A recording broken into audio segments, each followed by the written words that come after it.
has emphatically shown us that global catastrophes are a reality. These are not just scenarios. The biggest risk that faces us today is climate change. Are we prepared for it? Perhaps no. This year at ENRich, our annual energy conference, we will be talking about decarbonization pathways for energy and resources. Joining us today is Mike Hayes, our Global Head of Renewable Energy and Global Lead, Climate Change and Decarbonization Pillar for KPMG Impact. Mike, an increasing number of companies around the world are taking up decarbonization agenda very seriously. Can you talk about some of the trends that you're seeing? Actually, there's quite a lot happening on this agenda, and particularly over the last 12 months. First and foremost, the industry that you and I know best, renewables, is really coming to the fore. More and more, we are seeing governments, companies, and other organizations throughout the world, particularly in the public sector, embrace renewables. So if we think we've seen a lot of renewables to date over the last 20 years, I believe we've seen nothing yet. This industry is going to grow and grow. That's the first thing. As part of this, what I call the renewables revolution, Anvesha, we're seeing the rise of corporate PPAs. More and more corporates have decided that they will no longer rely on brown power and are transitioning to green power through the use of corporate PPAs. This is something that started off in the US a couple of years ago, but now I'm seeing it right throughout the globe.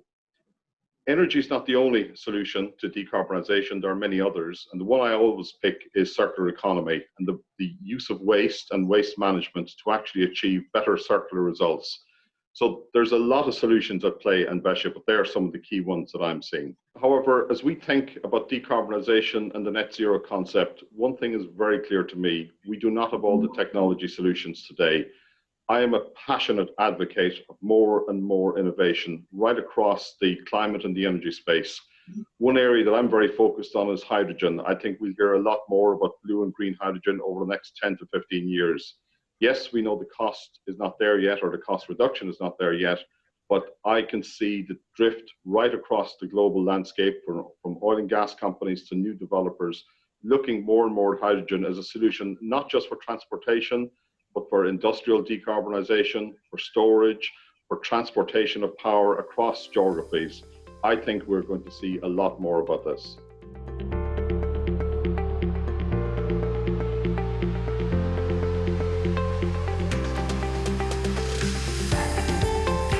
I've described to you what I'm seeing across the globe, but I'm very interested to understand the perspective in India, and are you seeing the same type of trends? Absolutely, Mike. And if I look at the decarbonization pathways, broadly, we're talking about three, right? There's, demand adjustment, there's energy efficiency, and there's clean energy adoption. Now, on energy efficiency, India has made significant strides in the last decade or so. And we believe that there'll be a lot of traction with initiatives around smart metering that's taking place, including introduction of technologies such as AI, ML, and blockchain.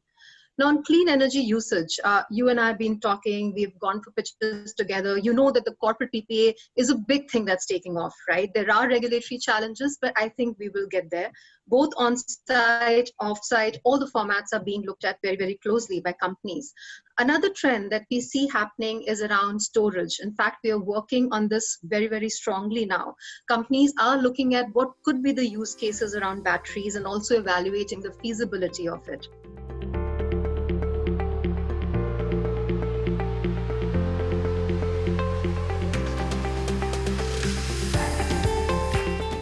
Mike, we're seeing a lot of conversations around new technologies such as hydrogen and carbon capture as well. In fact, in India, we're seeing pilots on the hydrogen space for use of hydrogen in fuel cells, as well as blended with CNG in automobiles. So this is something, especially around buses, that we will see going forward.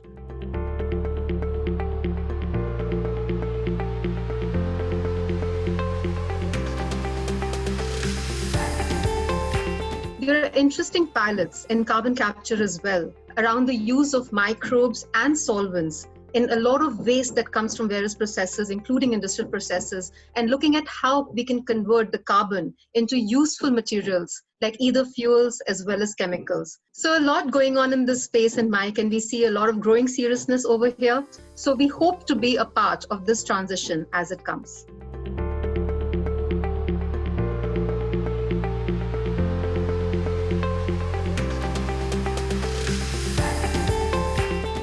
Mike, I think the audiences will be very, very curious to know what are some of the challenges and opportunities that corporates are seeing around the world. I'm mindful that we have recently released a global survey of more than 500 companies along with Anvesha at Sutherland. It would be lovely to know what are some of the insights that we see from there. I'm going to talk about 3 insights, and we actually gleaned so many different perspectives, but 3 for me stood out. The first one is the increasing awareness right throughout the corporate world in every geography and every sector about climate risk. A real understanding that the climate agenda is going to result in a transformation of business, irrespective of what sector you're in. And that means something, because ultimately climate risk is financial risk. This is going to hurt your bottom line. It's going to hurt your asset valuations. And I was struck by the level of awareness and also the level of focus on disclosure and ultimately the beginnings of a new conversation, which is that companies are going to have to account for climate risk in their financial statements. For me, that was a fairly breathtaking conclusion, particularly given that it will impact companies in their own audited financial statements.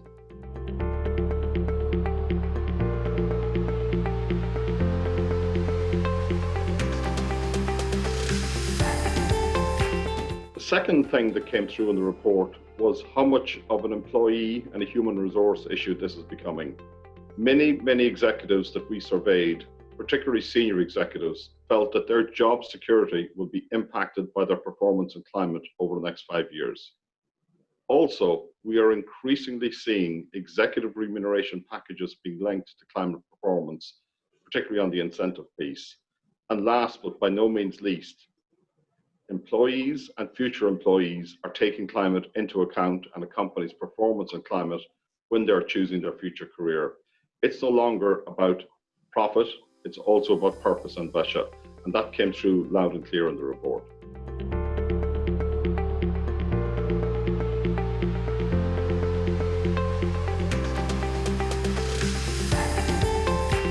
The third point which came through very clearly in Anvesha was the fact that corporates do not feel that they are prepared for this yet.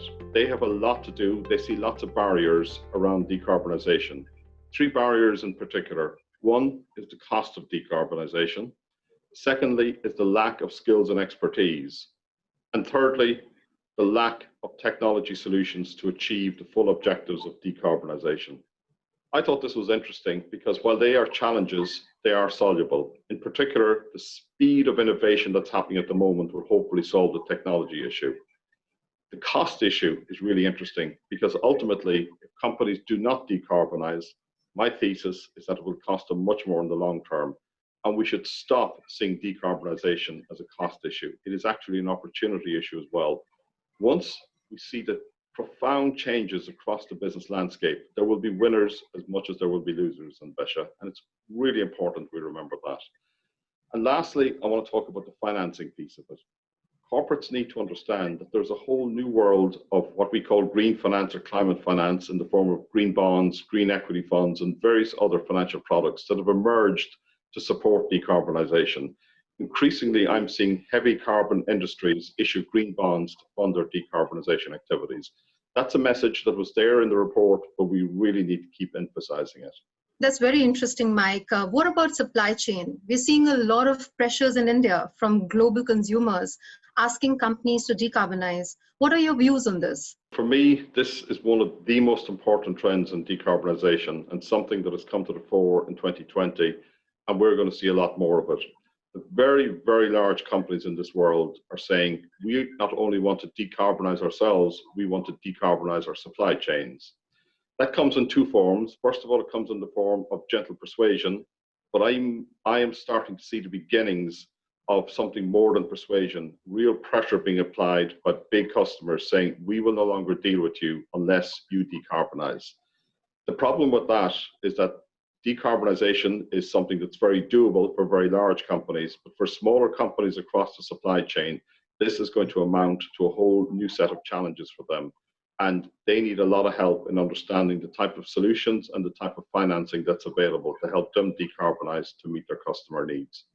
Thanks, Mike. I think this is really relevant. Whatever you said, we see that as huge challenges today. Any final words for the ENR space?